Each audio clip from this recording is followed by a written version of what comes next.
Well, I'm very curious to see how Ansel's going to edit this episode.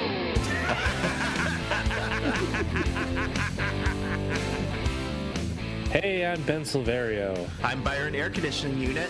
And I'm Ansel Burch. And it's time to party.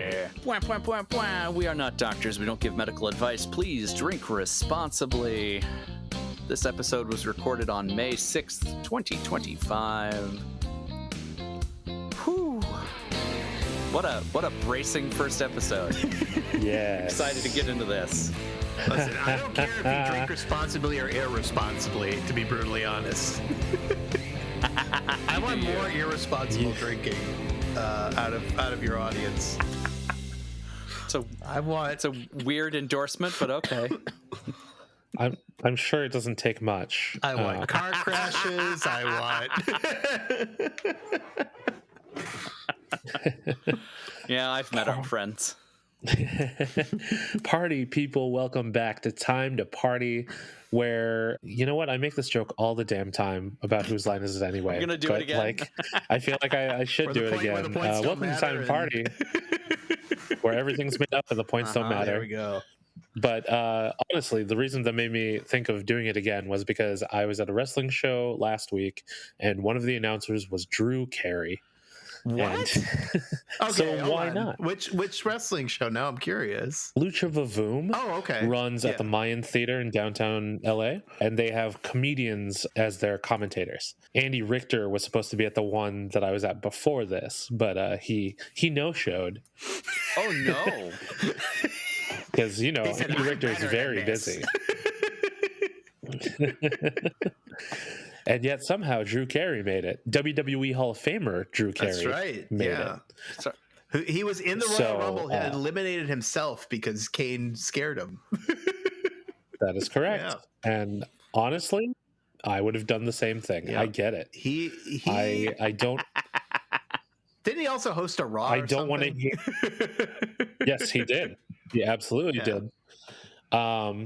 You know, like Drew Carey, I did not want to stick around in the ring long enough to hear Kane's future goals for when he became the mayor of Knox County, Tennessee. Yes, Ansel, this wrestler is the current mayor of Knox County, Tennessee. Oh, like in real life. In real life, yes. He's got the mask and everything, the pyro, I mean, sometimes he does. I've seen it. I mean, that would liven up a town hall. I will give you a wild guess which side of the aisle he sits on. Now, remember, he was hit in the head for a lot of his life. So all that brain trauma helped bring him closer to the truth that we all know deep down in our souls. That the deep state, that innovative therapy that is innovative therapy. It seems to be working for his fellow WWE Hall of Famer, the person sitting in the Oval Office right now. That's right, Linda McMahon. Yeah, right. Well, you know, interestingly enough, she's not in the WWE Hall of Fame because, you know, I'm sure that her husband never thought to do it because she's a woman. But anyway. But, you know, actually, this does bring us to this week's sponsor, WWE 2K25, the video game. Play as your favorite superstars in new exciting matches and challenging modes. Try out our new owner mode where you own everything within WWE. You want to gouge the prices of your live events to get rid of undesirable working class people and replace them with social media influencers, podcasters, and wrestling journalists, quotation marks, with other secret ties to Saudi Arabia blood money? Speaking of Saudi Arabia blood money, try to explain to Ahmed bin Salman Al Saud of the Kingdom of Saudi Arabia that Andre the Giant is not alive and will not be competing at their greatest Royal Rumble event. Do you tell him the truth, or do you just dress up Braun Strowman in a shoddy Andre the Giant Halloween costume, complete with a rubber mask, and hope he doesn't realize? Now, this copy got to us late because Braun Strowman was released, but anyway. Yeah. Make decisions on... I love that you prepared this. I didn't prepare this. Our sponsors prepared this. And That's got right. the copy to I us appreciate that they sent it. That's right. That's right. Make I don't know what I was decisions. thinking. Make decisions on pyro and other special effects. Do you splurge on little things like safety, or do you burn the Undertaker alive on pay-per-view? Negotiate talent contracts with the fun of push and pull of politicking as you create a shadow lawsuit against CM Punk, causing him to lose his mind and alienate him from his friends and family and drain his savings to have him crawling back to you after the trauma of a lawsuit caused him to burn every other bridge in the industry. Acquire new companies like AAA, TNA, and the British Independent scene, and then burn it to the fucking ground so you can maximize profits and force Jordana Grace to sign for $5.50 an hour. That's WWE 2K, the video game. The blood is on your hands. Oh my god. Listen, that got too real. A little too real. That it sounded like it was actual copy from the company. Too plausible. I specifically wrote all these for Ben to see. Just to, I was like, huge pop. yeah, they're working. This is just going to turn into a wrestling podcast now. So We have been in danger the whole time. Party people, you came here for some time travel, and by God, you're going to get it. This month, we have been talking about Men in Black 3. I mean, one of the best installments of the franchise, arguably, right? Like, it feels weird to say, but I think it's right. So I'm going to say it. now, I'll be brutally honest. I totally forgot what happened in Men in Black 2. So as I got into this one, I'm like, didn't like Tommy Lee Jones have a family or something?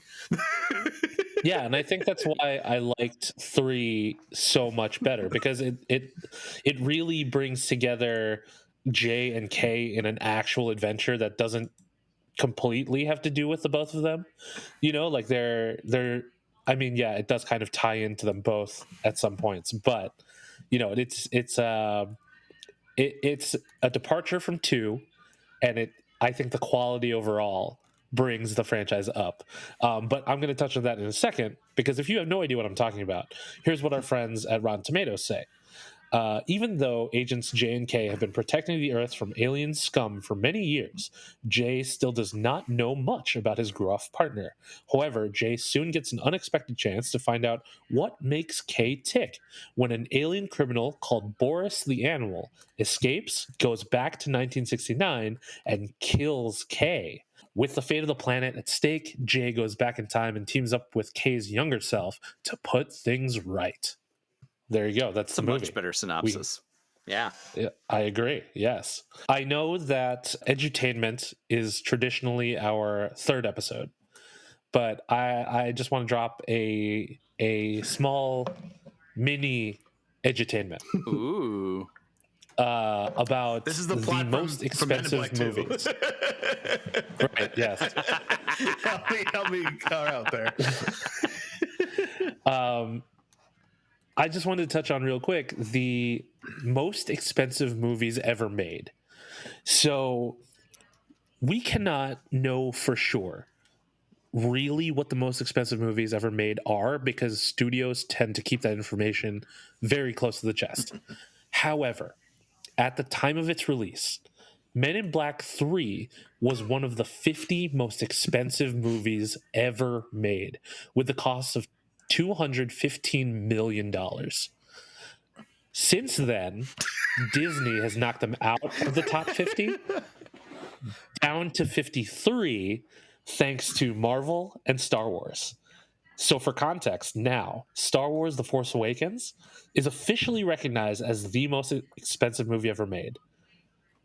3 and 4 are in Avengers Infinity War and Avengers Endgame, which together form the most expensive back-to-back film production ever, with a combined cost of over $1 billion. So, sorry, Agents J and K. Looks like Captain America and Iron Man beat y'all out. And Well, rounding, now that and rounding out the I've top list, sufficiently of course, rambled. and rounding out the top list, of course, is Nail and Palin, which was a really very expensive movie. A lot of baby oil in that one. So much, just a whole lot. It was hard to get a hold of back then because Diddy was still on the street. Yeah, Right, exactly. he really upped the price of that, but actually, Supply and demand, my friend. And you know what? The tariffs are just going to bring it back up. It's the cruel cycle of baby oil in this country. Well, one does have to wonder what we did with all that baby oil. Like, does it go back into the market? Is there a strategic stockpile and now? at what point do the babies get to it? Because that was for them. It's not for, As the only one on this podcast who's had babies, is there a baby function for baby oil? I'll be brutally honest. I do not have any baby oil in the house.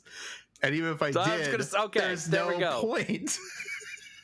There's like, listen, so they're plenty oily on their own. The amount of You don't just sit there oiling your baby on a daily basis. That's not part of it. The amount of technical advancements we've made in lotion alone has negated all baby oil for babies. That's good to hear. I'm glad we're not still stuck on baby oil. I don't know why we're still making baby oil, to be brutally honest. For Diddy. For Nail and Palin. And for the cooking of babies, probably, right? Like that's the primary function. It's got a low smoke point, yeah. Yeah, right. I'm not. We are running low on olive oil. So now, Byron, there you go. Byron, what is your relationship to the Men in Black franchise? I watched it in, was it 97 when it came out? And I ate. Is that really? Yeah, I think I ate Burger King because they were at Burger King or something. Yes, they were. And then he did the rap video, which it used to be a thing with Will Smith, where he would put the movie out and they'd do the rap video. And I didn't get a rap video. I didn't get a rap song for this Men in Black, so I didn't feel like it really was a Men in Black. I was a little disappointed. That's a very good point. And then I never thought about it again. Well, fair enough. I was consumed with pro wrestling knowledge. Yeah. So speaking of pro wrestling, let's get into another 20-minute diatribe. Oh my god. Jeez. Were there any wrestlers in this movie? Well, there is a time traveling wrestler named Archibald Peck. Oh my god. We do not have time to get into Archibald Peck's long and storied history. I will say that I was there when the DeLorean showed up at the Easton Rec Center. And 3.0 came out. It was pretty great. That was the point I was watching with my wife, and she got up and left the room because it just got to be too much. Listen, it was great for me as a huge Back to the Future fan. I loved it. I had never seen somebody so upset over the greatest idea ever. My wife just getting up like, that's it. This is enough. A fun fact that I learned about Men in Black after the movies came out was that it was based on a comic. And I wasn't aware of that initially. It was a comic from Malibu, which was bought out by Marvel. But like, honestly, I never heard of it until the films started coming out. So I'm wondering why there aren't more Men in Black comics now. Huh. Especially after the films were so successful, at least successful enough to have a trilogy plus one, I wonder if they somehow fucked up the rights in the process. Entirely possible. That's something we could dive into, but haven't. So, Ansel, do you have a relationship to the Men in Black series? I have a very similar relationship to Byron. Burger King. Yeah. Oh man. Let me tell you the grip that Will Smith had on my dietary habits in the 90s. because the Men in Black Burger King tie-in and the Western Whopper that came out for Wild Wild West. For Wild Wild West. That's right. Oh, that I sometimes lie awake at night dreaming of the Wild Wild West tie-in Whopper. I am so glad that you brought Wild Wild West and food tie-ins, because my absolute favorite ice cream that has not been replicated yet, or at least not to the same degree, I think it was Edie's Ice Cream did a tie-in with Wild Wild West with like these chocolate pieces that were like the Wild Wild West logo and Dr. Loveless's spider, and these pieces were like filled with caramel in like, I forgot what kind of ice cream it was, but like there was some chocolate in there. There was good shit in there, damn it. Yeah. And I'm sure I could look it up again, but like, great ice cream. Loved it. Wish they could bring it back for more stuff, or just bring back the Wild Wild West flavor. There's got to be an anniversary coming up soon, right? Yeah, probably. Like, what, 99 Wild Wild West came out? The only reason I know is because the same time the South Park movie came out, and apparently South Park movie lost box office to Wild Wild West, but they think what happened is kids bought a ticket to Wild Wild West and then snuck into the South Park movie. Oh, well, that would do it. I was watching both, so... Yeah, Wild Wild West was 99. Mm-hmm. Yeah. That's Oh, man. so it'll be, It was vanilla ice cream Okay. with swirls of fudge. That's what it was. it's available for $3,000 on eBay right now. Yeah, right. Freezer burned to hell. I found somebody shared a photo on Reddit of this Wild Wild West ice cream. Amazing. The Wild Wild West Sundae flavor. There it is. So you go into the saloon, you get the sundae. Yeah. Mm-hmm. I feel like the greatest thing about Wild Wild West is it had more tie-ins than it did a movie. That's I remember the tie-ins more than we do actually the movie. They should have, like, why didn't that get an animated series like the like so many other movies Because it from was that era? bad. I think you're lying, Ansel. It was not good. Actually, Join hold us on. our Wild Wait a Wild second. West podcast coming up. Wild Wild. This is just the Will Wild Smith Wild episode. retrospective is what we call it. Please, let's talk about Men in Black. Ansel's to like, edit this. oh my god! I am so sorry. It's This is oh me my forcing god! you not to edit. By the way, this is what we call a Nothing will learning make experience sense anymore. Yep. Okay, so my impression of Men in Black 3 is that it's overall a solid movie. Like, excellent performances all around, especially from Jermaine Clement, Josh Brolin, and Bill Hader, who appears as Andy Warhol. Oh, yeah. Which is wild. What a choice. You know, it's a quick 106-minute like joyride with like no particular agenda other than a fun blockbuster to kick off the summer movie season. Like, this, I don't know, like, I think this is why I didn't have that many notes on it. It was just like, to me, the script was tight enough, you know, like I was on board with everything happening. I didn't really question too much, but it's not like it was over the top masterpiece or anything like that. How did you both feel about Men in Black 3? I really enjoyed it. Yeah, I really enjoyed it. I think that I am a sucker for anything that Jermaine Clement does. Mm-hmm. So getting so much of him in this movie was a delightful surprise. I did not realize that he was going to be in it. So that was really cool. I thought that the time travel mechanic was well executed and implemented. I think they did a really good job of establishing the stakes, even from the beginning, before you understand the full depth of it. Like the way that Kay is behaving at the beginning of the film so beautifully dovetails into what we learn at the end of the film in a way that is, I mean, is it the expected thing for a time travel movie? Yes. But did they pull it off? Also, yes. Yeah. they paid attention to the form, and as someone who watches a lot of time travel movies now, I appreciate that. So I think they did. Yeah. Sometimes you have to display that you know the rules in order to break them, right? Mhm. So it's just like sometimes things are just an example of a straightforward time travel movie. Yep. And yeah, I was surprised by how much heart this one had. Right. How much like character introspection and development we got was truly beyond what I was anticipating. I was expecting this to be another like silly romp with aliens, and it was still that. But yeah, they hit an emotional chord on this one that I was very pleased by, very pleased to discover. I think a lot of that emotion also came from the performance from Mike Coulter, who people may remember as Luke Cage.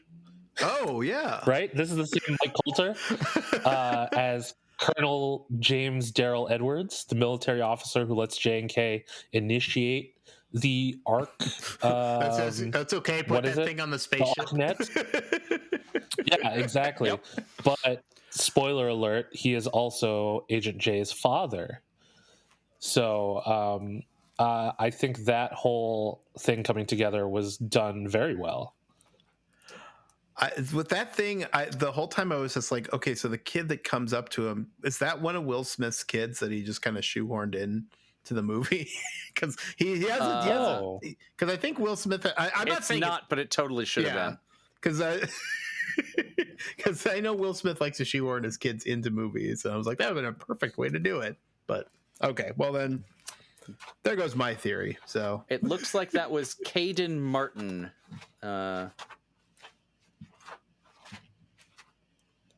Yeah. Who, if I'm not mistaken, is credited as like the Colonel's son or something in the credits. Not even like he might be in the IMDb listings. He's even more confusingly listed as Agent J. Oh, which okay. He was not that. That is not the character he played. No, that's not. I guess this is the Google cast. He became Agent J. So why not just credit him as that? Who cares? The agent soon to be known as J. Listen, if that kid can somehow get royalty checks off of Agent J's name by being miscalculated as Agent J, I think we should let it go. I mean, our lawyers would not agree, I agree. But I think you're right. Okay. IMDb lists him as Colonel's son. Yeah. So yeah. But Google, Byron, your thoughts on the movie? I gotta say, I was really impressed that they leaned into the racism. It was really oh yeah, like the fact that like Will Smith was totally okay with going back to 1969, and then like the time traveling guy stopping him and going, wait, it was 1969. And then for like the next when the time travel pawn shop guy is your and like check. The next 20 minutes it's just like it's just like people just being like, oh my god, what's this man doing? Like it was kind of that to me, I was just like, okay, this is I appreciated that, because it wasn't just like the whole start of the movie, I'll be brutally honest, I was kind of a little bit bored with. But then when I saw the 3D TV, that's what got me interested back in the movie. And then that pulled you back in. That pulled me back in, because I was like, I remember those. When I was a boy, TVs also had 3D with them. That caused the budget, Grandpa. That caused the budget probably to be so high at the beginning there. Yeah, right. Yeah. But no, I mean, overall it was fun. It was, I wrote down that it felt like a 90s movie parodying a B movie from the 60s and 70s, yet it was made in 2015 before before COVID. Like, it was a very pre-COVID movie. Oh yes. like Yeah. Alicia Keys like sings at the end. I'm like, man, this is so pre-COVID. Like, people were spitting And on the people were idea, spitting on each other, coughing into one another's faces. We were so innocent.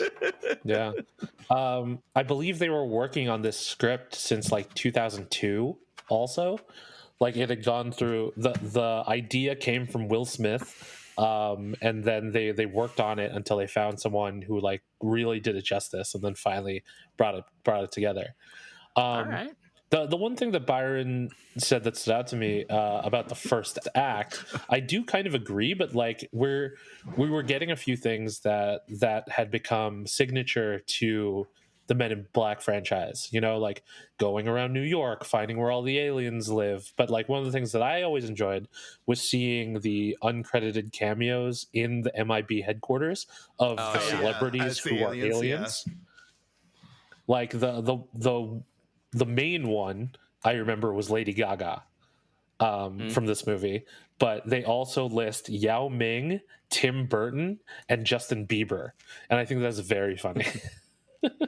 Did they get their permission to do this, or did they just say, yeah, we'll just grab a photo and who cares? That's a good question. Yeah, I don't know. They were AI before AI was AI. Well, I'll bet that Bieber and Gaga had something to do with Universal Music at the time, maybe. Yeah. But they also they were on camera talking at the time, so I think they were fully aware. Those two, they own the image in perpetuity throughout the universe. Got to be careful about that. Got to be careful about your perpetuity throughout the universe, which is why I've not put my actual name behind this. Glad to know you trust us, Byron. Oh yeah, I trust no one at this point. I like you guys. Don't get me wrong. So we Ansel, are not the internet, and I'm aware of that. Yeah. So Ansel, you mentioned the time travel mechanism. Yes. It is a literal time jump. Yeah. How do you feel about that? I loved it. The whole like leap of faith of it all is so cool. It's got a little bit of that, like, you got to get the car up to 80 miles per hour, schwank 88. to it. 88, yeah. It's got a little bit of that flavor to it. But yeah, the idea that you have to do something incredibly stupid in order to do something incredibly stupid, I like that. That's good storytelling. I really like how they brought it back later when they're fighting Boris the Animal. So when Jay is fighting the future Boris, you know, he jumps off the scaffolding, and then they just keep doing it. I thought they would have done that at least like 4 or 5 times, but it was brilliant. Yeah. Well, even like how they transition to between like that initial fall of like, first off, every fall starts with dinosaurs. They just have to be like, okay, we have to establish that dinosaurs started everything, and then you can get to whatever time. That's how we're time traveling. But then they do that, and then like the stock market fall, and the guys like jumping off the building with them. Mm-hmm. Is the implication that in order to time travel, you have to start at the beginning? You have to start right at the dinosaurs, and then you just kind of go through. It's like the Wu-Tang Clan video for Gravel Pit. You know, they hit the elevator too far and they go into the dinosaur age. We've all seen that. We've all experienced it. Who makes sense? Yeah. Happened to be last week. Dinosaurs are that's the basement level of all time travel. As we all know. Yeah, as we all know. This has been written about in books, in on magazine, on zines, stapled across. Back to the Future, the ride. Manifesto stapled to telephone poles. You know, it's published. As long as the word is, it is known. As long as the word is put out there, that's considered publishing. In any form. I mean, yeah.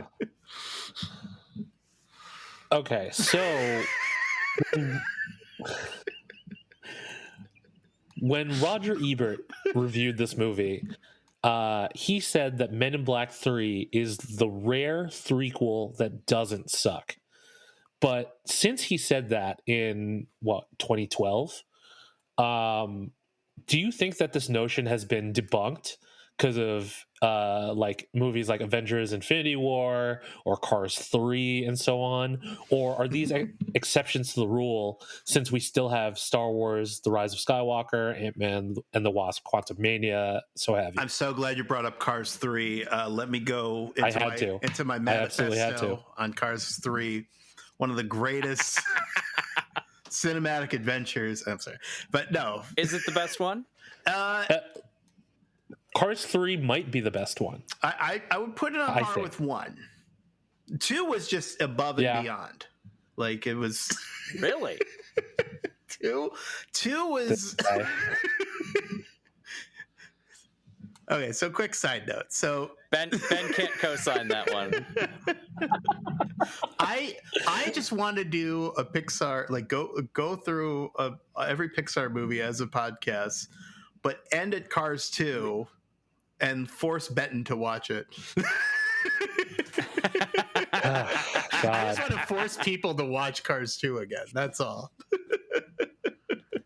This podcast has turned into my friends making me watch or rewatch movies they know I'm not going to like. So only a couple times. Only a couple times. Yeah, we did talk about doing that show, and I still think it's a good idea. Yeah, I wanted to call it. Let's see, I had the title. I was going to call it "The Sex Crimes of John Lasseter Through the Magic of Pixar." But oh my God.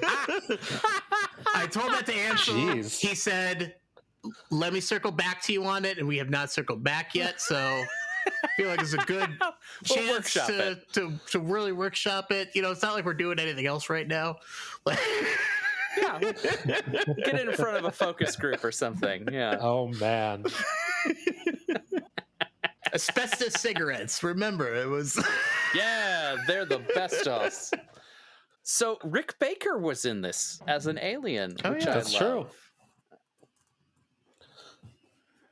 True. You're just gonna skip over answering my question, huh, Ansel?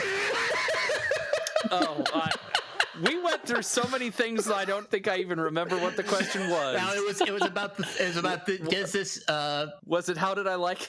No, it was about threequels. Like, does this have threequels gotten better since this? Did this help threequels understand? I answered that in my head while you guys were going off. Which is the best place to answer it, because we can hear it. Yeah. We live inside there and we understand. Podcasting. Yeah. I do think that this is a very good threequel, and I will be honest with you. My expectation is always that the threequel is going to be the best one, and I am frequently disappointed in that. So don't get me wrong. I know the flaw in my logic, but in my head, the template for a movie trilogy is Star Wars, right? And I think that you could put Jedi up against any movie ever made, and especially with all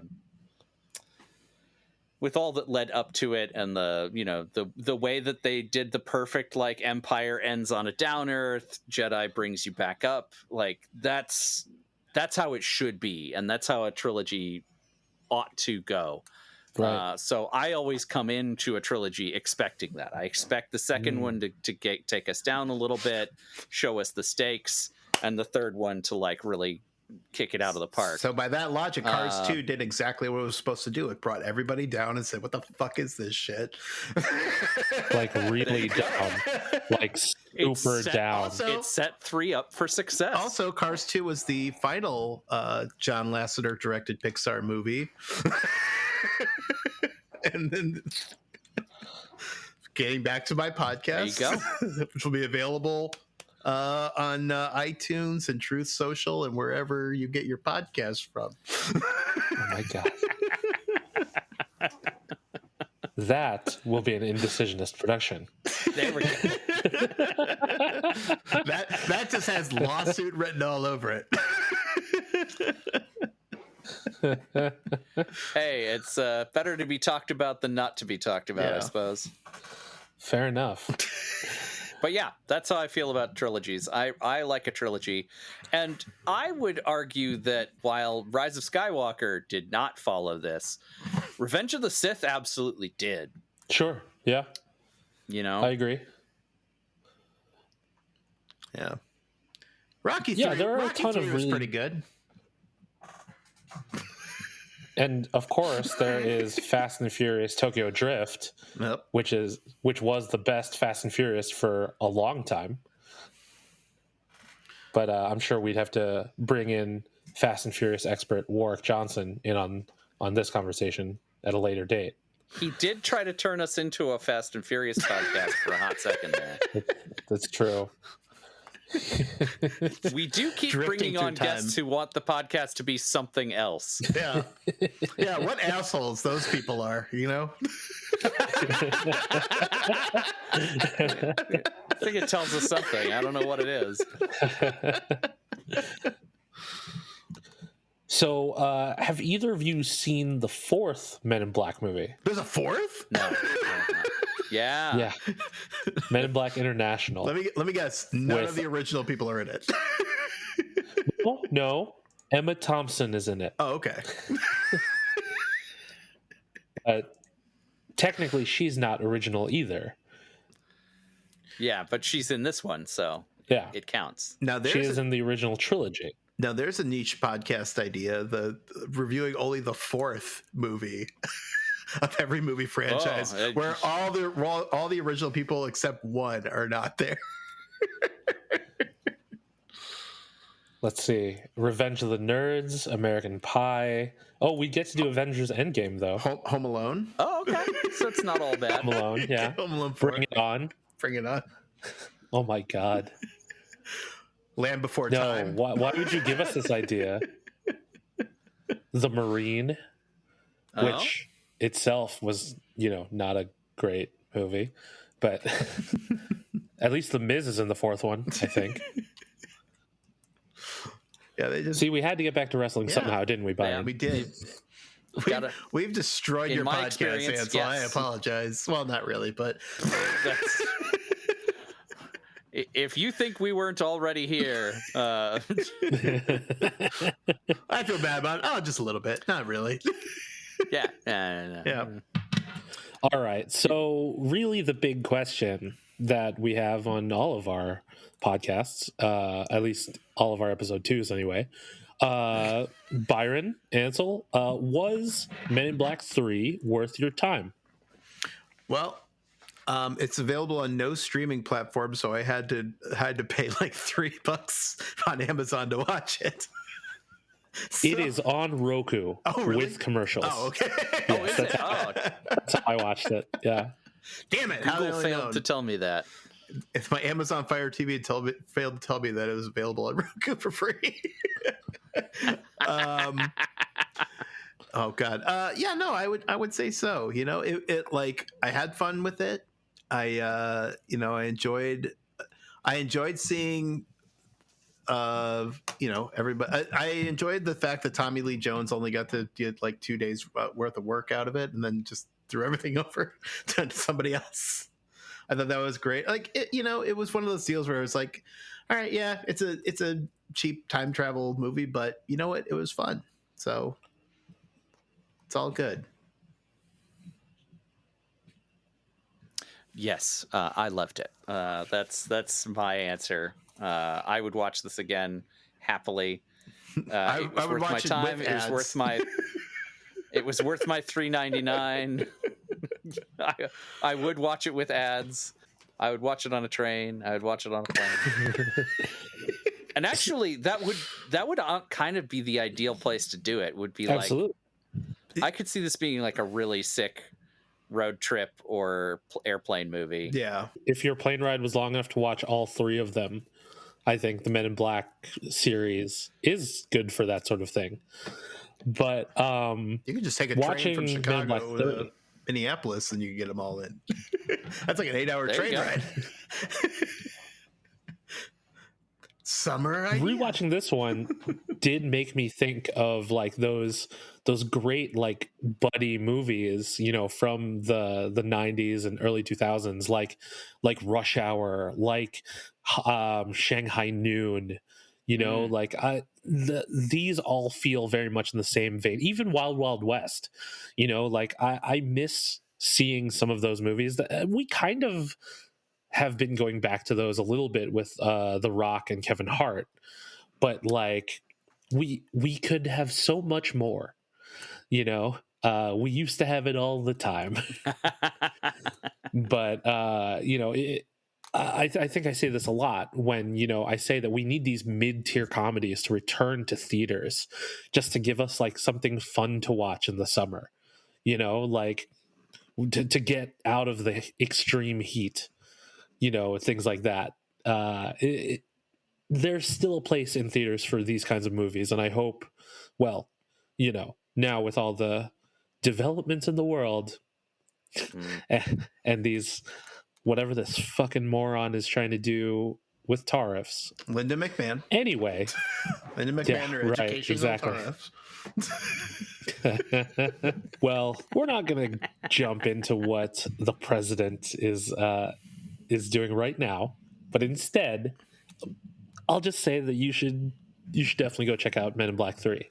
Yeah. Hopefully this was a ringing endorsement. Well, I'm very curious to see how Ansel's going to edit this episode. Yeah. Listen, I'll be brutally honest. I just wanted to mess with. I didn't have that many notes for the movie. I just want to see how long we could drag this out. And just watch I'm excited Ansel for disassociate the whole time and just say, "Oh God, I'm gonna make something out of this." I'm excited to see how much of the show about the movie is left before I have to go, okay, well, I'll put those back in, I guess. We recorded for an hour to give you a 15-minute podcast episode, everyone. So I hope you really... Which digression gets to stay? Oh my gosh. Yes. Party people, you can find us on the internet. I am at bsilverio20 on Instagram, X, Letterboxd, and Blue Sky. You can find me on absolutely nothing. I will not add you to anything. I do not appreciate. I do not accept you. I do not accept you as a living entity or any entity.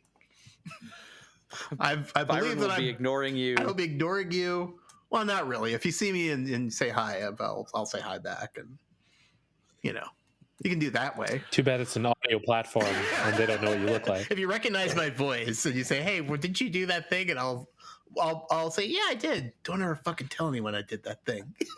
They'll find you on LinkedIn. We're not bringing that up again. That's what happened last time. And guess what? Oh no. I am at the Indecisionist on all the meta properties, as well as Blue Sky, Reddit, and now Letterboxd, where you can find all of the movies that we have watched and all the movies that we have on our list to watch. So go ahead and let us know which of those should be bumped up the list.